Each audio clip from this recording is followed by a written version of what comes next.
Tonight is part of a program that we call Collectors Circle. Part of our mission is to educate the public on the importance of art, and one of the ways that we do that is through cultivating new audiences and collectors, which is obviously such an important way to support artists, is to support the audiences who can eventually buy and support your work.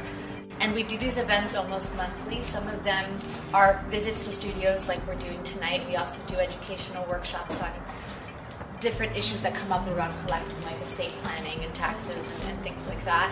And we'll continue to have these throughout the year. So for those of you who are already members of Collectors Circle, thank you. And for those of you who aren't yet, we hope you maybe join. Before we were in this space, we were all working out of different disparate studios across the city. We all met through different circles and as students at the School of the Art Institute. And we had the opportunity to work together there, but we were all curious about, how are we going to continue our professional practices as artists outside of the institution. And, we really came to the conclusion that you can't do it on your own. I came here to the School of the Art Institute. I ended up studying sculpture, specifically cast metal sculpture. I really got enamored with it to the point that I found that the best way to facilitate my art practice outside of school was by opening art casting commercial foundry, which is called Chicago Crucible LLC, and I cast bronze, aluminum, and iron. The work that I'm doing principally that's displayed here is cast bronze and iron, and they kind of fall into two different bodies of works. The figurative elements I found bronze really lends itself to because of kind of what I'm trying to go for in the artwork. The figurative work that I've kind of come to make most recently is this torn apart gestural kind of snapshot in time, almost to a point where the figure is moving out of the moment, out of the time that you're seeing it, hence the voids and missing elements. I've been sculpting for about 4 years,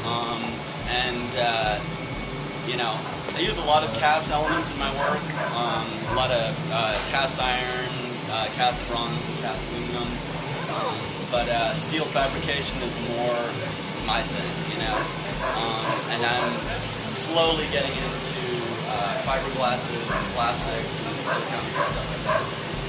Since I was a little kid, I've had this sort of fascination with machines and the way things work and mechanics. And at first I was just sort of doing art related to machines, and not really making a connection. Identity specifically, and the individual and how he's influenced by the masses and how the masses influence the individual.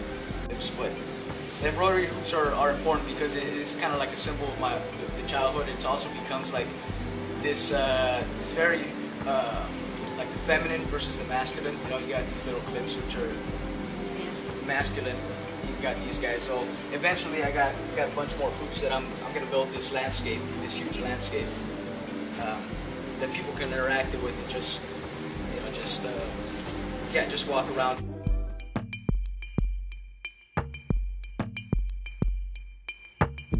Repetition. We all live with repetition in our lives, and repetition to me came from my different works, the different things, just your everyday experiences and encounters. It's something, all of the materials that you're looking at right now probably are something you've encountered before, probably something you've dealt with before. So it's my job, I felt, to take these kind of ideals of the repetition that we live with and the repetition that we see in nature every day and kind of recreate that into something else.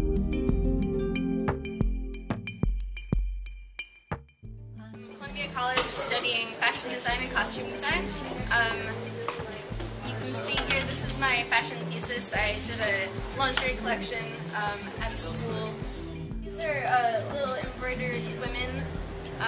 I found this collection of flashers in sort of a center spread of a magazine, and I thought they were the most hilarious things I'd ever seen.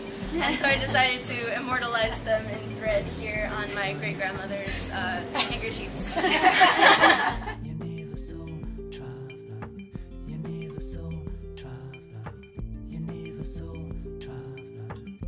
Metal will be melted, it's fired, by a propane and forced air burner, which is behind the furnace.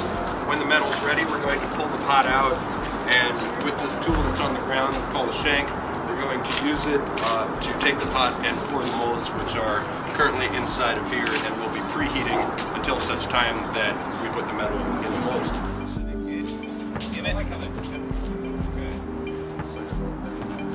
Another skimming it. Get the slag off. Slag. Alright, so we're going to hit these 2 tall ones. And they raise to the top? They rise to the top? Yep.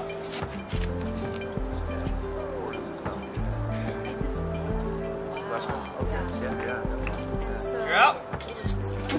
Same area.